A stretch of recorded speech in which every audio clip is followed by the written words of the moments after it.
जी तो respected all students, chapter number 5 आज हम सीखने जाएंगे। इसमें दो टर्म्स हैं, सॉल्यूशन और डिस्पर्शन। बेसिकली इस चैप्टर के अंदर हम ये सीखेंगे कि सॉल्यूशन किसे कहते हैं, डिस्पर्शन किसे कहते हैं, इन दोनों के अंदर जो मेजर डिफरेंस है वो क्या है। ठीक है, मेजर डिफरेंस क्या है सॉल्यूशन और डिस्पर्शन के अंदर, और फिर आगे जाकर देखेंगे कि फर्दर जो डिस्पर्शन की जो टाइप्स हैं वो क्या होती हैं। और फिर एक क्वेश्चन आता होता है अक्सर कि ये बताएं कि क्या जो पेंट है, क्या वो पेंट सॉल्यूशन है या डिस्पर्शन है। तो ये चीज़ें आज हम इस क्वेश्चन का आंसर भी लेंगे, और ये पहले ये जो टर्म्स हैं ये क्या होती हैं इनके बारे में सीखते हैं। सबसे पहले देखते हैं जी सॉल्यूशन एंड डिस्पर्शन में। सॉल्यूशन, ये जो सॉल्यूशन है इसकी डेफिनेशन क्या है। इससे पहले याद रखें कि सॉल्यूशन हमेशा सॉल्यूट और सॉल्वेंट के आपस में मिलने से बनता है। अब ये जो अल्फाज हमने बोले हैं सॉल्यूट और सॉल्वेंट, पहले सबसे उसकी उनकी डेफिनेशंस बता रहे हैं कि ये क्या होते हैं।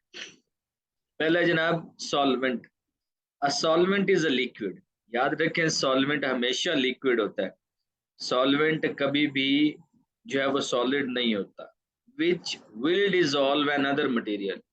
और ये जो लिक्विड होता है ना मटेरियल, ये लिक्विड मटेरियल किसी दूसरे मटेरियल को अपने अंदर हल करता है, डिसॉल्व करने की सलाहियत रखता है। अब वो जो दूसरा मटेरियल है, वो दूसरा मटेरियल याद रखें सॉलिड फॉर्म में भी हो सकता है और लिक्विड फॉर्म में भी हो सकता है। सो लिहाजा जैसे मिसाल के तौर पर एक मिसाल ले लेते हैं कि हमारे पास पानी है, पानी के अंदर आपने डालना है नमक। तो इसमें जो पानी है, पानी में ये सलाहियत है कि वो नमक को अपने अंदर हल कर लेता है। तो जो मटेरियल दूसरे मटेरियल को अपने अंदर हल करने की सलाहियत रखता है, चाहे वो सॉलिड हो चाहे वो लिक्विड हो, जो हल होने की सलाहियत रखता है वो सॉल्यूट, और जो हल करने की सलाहियत रखता है वो सॉल्वेंट कहलाता है। जैसे कि अभी इसी मिसाल से ले लें कि नमकीन पानी का जो मटेरियल होगा, नमकीन पानी जिसे हम सोल्यूशन कह सकते हैं, क्योंकि नमकीन पानी नमक और पानी से मिलकर बना है। नमक हल हुआ है और पानी ने नमक को अपने अंदर हल किया है। चूंकि पानी ने नमक को अपने अंदर हल किया है, इसलिए पानी को हम सॉल्वेंट बोल रहे हैं, और नमक चूंकि वो पानी के अंदर हल हुआ है इसलिए हम उसको सोल्यूट बोलते हैं। अब आपने पीछे चैप्टर नंबर 1 में भी सीखा था, चैप्टर नंबर 2 में भी सीखा था कि सरफेस के ऊपर मोस्टली आयरन सॉल्युबल सॉल्ट्स होते हैं। सरफेस के ऊपर हमेशा या मोस्टली ये लगे हुए होते हैं जिन्हें हम आयरन सॉल्युबल सॉल्ट्स भी कहते हैं, और हाइग्रोस्कोपिक सॉल्ट्स भी बोलते हैं, जिनमें हमने मिसालें आयरन क्लोराइड्स और आयरन सल्फेट्स वगैरह की ली थी। हमने कहा था अगर ये सरफेस के ऊपर मौजूद हो तो उनको पानी से धोएं, क्योंकि पानी के अंदर वो हल हो जाती है। अब वो जब यही सॉल्ट्स पानी में हल हो जाते हैं, पानी क्या है सॉल्वेंट है, पानी में हल हो जाते हैं, तो जो रिजल्टिंग मटेरियल हासिल होता है वो सॉल्यूशन कहलाता है। तो दो चीजें होगी, एक चीज हल होने की सलाहियत रखती है और दूसरी हल करने की सलाहियत रखती है। जो चीज हल होने की सलाहियत रखती है वो सॉल्यूट, और जो चीज हल करने की सलाहियत रखती है वो सॉल्वेंट। और अगर दोनों को मिला दिया जाए, दोनों मिल जाए, हल हो जाए, सॉल्युबिलिटी हो जाए, तो फिर जो रिजल्टिंग मटेरियल है उसको सॉल्यूशन बोलते हैं। ठीक है, देखिए यही कुछ लिखा है कि solvent is a liquid which will dissolve an other material. Solvent एक लिक्विड है जो किसी दूसरे मटेरियल को अपने अंदर हल कर लेता है, और वो दूसरा मटेरियल लिक्विड फॉर्म में भी हो सकता है और सॉलिड फॉर्म में भी हो सकता है। उसके बाद है solute. Solute is a material dissolve by the solvent. Solute वो मटेरियल है जिसको सॉल्वेंट हल कर लेता है। ठीक है, और उसके बाद solution is the resulting liquid. Solute और सॉल्वेंट जब ये आपस में सॉल्यूट सॉल्वेंट में हल हो जाए तो जो रिजल्टिंग लिक्विड बनता है उसको सॉल्यूशन बोलते हैं। जैसे सॉल्ट एंड वाटर, नमक और पानी दोनों आपस में हल हों, वो तो रिजल्टिंग जो लिक्विड है वो सॉल्यूशन कहलाएगा। इस तरह शुगर और वाटर, इनको भी आपस में आप मिक्स करें तो वो हल हो जाते हैं ना, तो पानी शुगर को अपने अंदर हल कर लेता है। तो यहाँ शुगर जो है वो क्या है, शुगर यहाँ पे सॉल्यूट है, और जो वाटर है वो सॉल्वेंट है। तो इनका भी जो रिजल्टिंग लिक्विड बनेगा वो भी सोल्यूशन ही कहलाएगा। इसी तरह याद रखिए binder and the solvent also a solution. Binder और सॉल्वेंट जो होते हैं वो भी सोल्यूशन ही कहलाएंगे। बाइंडर और सॉल्वेंट क्या है, चैप्टर नंबर 4 में हम सीखेंगे कि जनाब पेंट के अंदर 3 अहम अज्जा पाए जाते हैं, जिनमें एक सॉल्वेंट है, बाइंडर है और पिगमेंट्स एंड अदर एडिटिव्स है। ठीक है, तो बाइंडर जो है वो सॉलिड फॉर्म में भी होते हैं, लिक्विड फॉर्म में भी होते हैं। तो सॉल्वेंट के अंदर ये हल हो जाया करते हैं बाइंडर।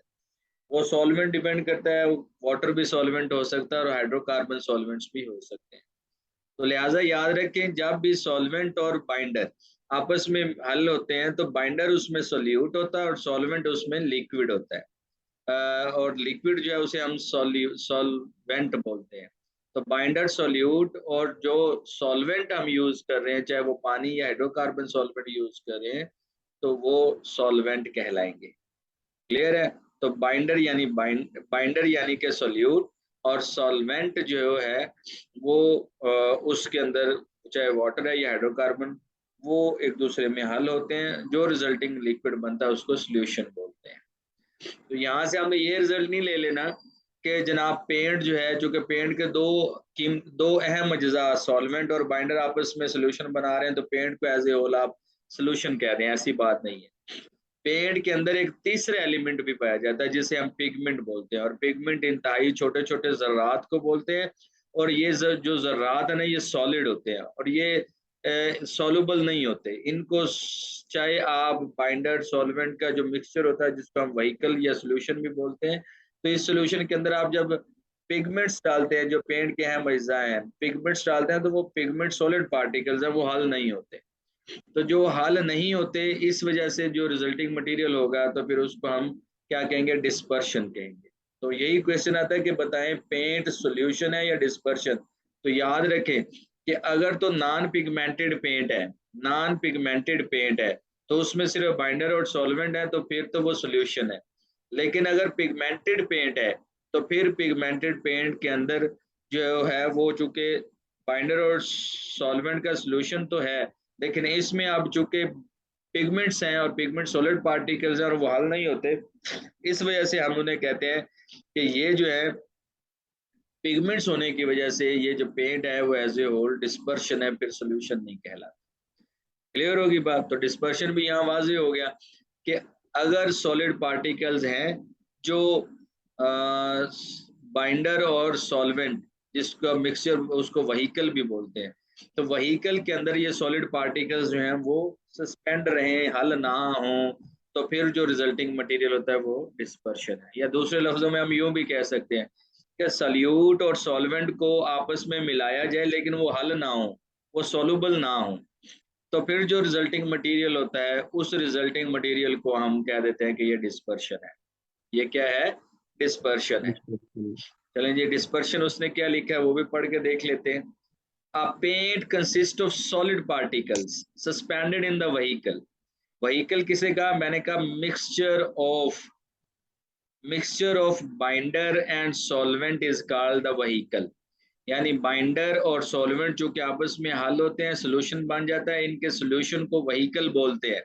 लेकिन जैसे इन व्हीकल के अंदर सॉलिड पार्टिकल जो पिगमेंट्स होते हैं वो डालें तो वो हल नहीं होते, वो सस्पेंड हो जाते हैं, जिस वजह से हम उन्हें ये कहते हैं कि ये डिस्पर्शन है। पेंट क्या है? डिस्पर्शन है जी। Where there is no solubility. Dispersion क्यों है? क्योंकि वहां पे जो सॉलिड पार्टिकल्स हैं उनकी सोलबिलिटी नहीं है, वो हल नहीं होते। सो पेंट इज अ डिस्पर्शन। देखिए वो लाइन लिख भी दी गई कि लिहाजा पेंट जो है वो डिस्पर्शन है, पेंट सोल्यूशन नहीं है। तो ये एक ही क्वेश्चन आता था, इसको ज़हन में रख लें। A dispersion can be either a solid or a liquid dispersed within another liquid where there is no solubility. Dispersion कहते हैं ये क्या है? Can be either a solid और अ लिक्विड। डिस्पर्शन सॉलिड भी हो सकता है और लिक्विड भी हो सकता है, और ये एक लिक्विड में कोई दूसरा भी लिक्विड बाज दफा ऐड किया जाए लेकिन वो नॉन सॉल्युबल हो, आपस में हल ना हो, तो फिर भी रिजल्टिंग मटेरियल जो होता है वो डिस्पर्शन ही कहलाएगा। अब आगे डिस्पर्शन की दो टाइप्स है, याद रखें। डिस्पर्शन की दो टाइप्स है, या तो सस्पेंशन होगा या इमल्शन होगा। बड़ा आसान है इसको समझना। देखिए मिसाल के तौर पर आपका सॉल्वेंट आपके पास है, उस सॉल्वेंट के अंदर अगर तो सॉलिड पार्टिकल डाले हैं और वो सॉलिड पार्टिकल हल नहीं हुए, तो जो रिजल्टिंग मटेरियल है वो सस्पेंशन कहलाएगा। जैसे अभी हमने ऊपर मिसाल पढ़ी डिस्पर्शन में पेंट की, कि वहीकल है, वहीकल क्या है, बाइंडर और सॉल्वेंट का रिजल्टिंग लिक्विड, जिसको आप सॉल्यूशन बोल रहे हैं। तो सॉल्यूशन के अंदर जो जैसे ही हम पिगमेंट डाल देते तो पिगमेंट सॉलिड पार्टिकल्स थे, वो सॉलिड पार्टिकल्स क्या हुए हैं, व्हीकल के अंदर सस्पेंड हो गए हैं। तो अब जब ये रिजल्टिंग मटेरियल निकला है उसको हम सस्पेंशन बोल रहे हैं। और अगर यही होता कि आप सॉल्वेंट के अंदर लिक्विड ही डालते, सॉलिड ना डालते, लिक्विड ही डालते, लेकिन वो ऐसा लिक्विड जो हल ना हो। जैसे अक्सर आपने देखा ऑयल और वाटर को आपस में मिक्स किया जाए तो क्या ऑयल वाटर के अंदर हल होता है, नहीं होता, सॉल्युबिलिटी नहीं होती। तो रिजल्टिंग मटेरियल जो अब मिलता है उसे इमल्शन बोलते हैं। तो अब आपको ये बात समझ आ गई होगी मेन, कि हमने अभी चंद चीजें सीखी। हमने कहा सोल्यूशन क्या होता है, सोल्यूशन को डिफाइन करने लगा, गौर से सुने। हमने कहा सोल्यूट और सॉल्वेंट को जब आपस में मिलाया जाए तो सोल्यूट सॉल्वेंट में हल हो जाए तो रिजल्टिंग मटेरियल सोल्यूशन कहलाता है। और फिर मिसाल दी कि अगर पेंट के पिगमेंट्स, तो पेंट के अगर मेन कॉन्स्टिट्यूएंट्स को देखें, पेंट जिन अज्जा से मिलकर बनता है उनको देखें, तो उनमें अगर बाइंडर और सॉल्वेंट को मिलाया जाए तो रिजल्टिंग मटेरियल सोल्यूशन बनता है। लेकिन अगर आप सॉल्यूट और सॉल्वेंट को आपस में हल करें लेकिन वो हल ना हो, सॉल्यूट सॉल्वेंट में ना हल पजीर हो, तो रिजल्टिंग मटेरियल डिस्पर्शन कहलाता है। लेकिन यहाँ पे हमने उसकी फिजिकल स्टेट की बेस पे उसके दो टाइप्स कर दिया डिस्पर्शन की। यानी अगर हमने सॉल्यूट लिया सॉलिड फॉर्म में, जैसे पिगमेंट था, तो पिगमेंट को व्हीकल के अंदर डाला तो वो पिगमेंट सॉलिड पार्टिकल्स हैं और वो सॉलिड ही रहते हैं, वो हाल ही नहीं होते व्हीकल के अंदर, वो व्हीकल के अंदर सस्पेंड कर जाते हैं। अब रिजल्टिंग मटेरियल जो है वो सस्पेंशन कहलाएगा। और इस तरह याद रखने के लिए एक झटका सा खुलिया, कि जैसे अगर आप मेडिकल स्टोर पे चले जाएं तो वहां पे आप मेडिसिन लेते हैं ना, उसमें भी सस्पेंशन होता है।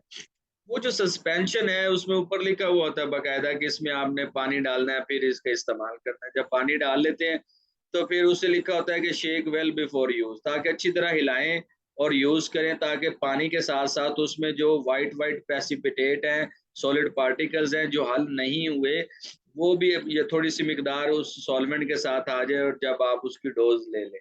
लेकिन आप देखें जब उसको शेक करना छोड़ देते हैं, थोड़ी देर रखते हैं, तो पानी सारा ऊपर आ जाता है और जो सॉलिड पार्टिकल्स हैं वो सारे नीचे बह जाते हैं, नीचे बैठ जाते हैं। अब वो जो नीचे बैठ गए हैं, अब इसका मतलब है वो हल नहीं हुए आपस में।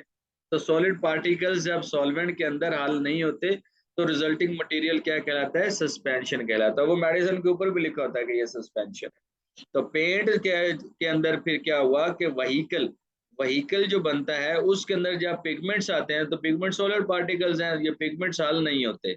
जब हल नहीं होते ये वहीकल में सिर्फ सस्पेंड रहते हैं, इसलिए पेंट को हम जो है इस पेंट को सस्पेंशन बोलते हैं। उसके बाद है इमल्शन पेंट्स, भी आपने सुना होगा। इमल्शन पेंट्स में क्या होता है कि an emulsion is a liquid disperse in another liquid, there is no solubility. कि एक लिक्विड है, दो या बल्कि सब मिले दो लिक्विड को आपस में मिलाया है, एक को सॉल्वेंट है यानी पानी और दूसरा आपने ऑयल, ऑयल और वाटर को आपस में मिलाया कि लेकिन वो हल नहीं हुए, नो सॉल्युबिलिटी, हल नहीं हुए। तो जब ऐसी सूरत हाल है तो रिजल्टिंग मटेरियल क्या कहलाएगा, इमल्शन कहलाएगा। इन वनाइल और acrylic emulsion, very tiny droplets of resins are suspended within water which can now be seen to be non-solvent. So in an emulsion water is a carrier. Emulsion paint के अंदर जो पानी है वो कैरियर है, solvent के तौर पर काम नहीं करता। So water is called the continuous phase and oil resin is called the disperse phase.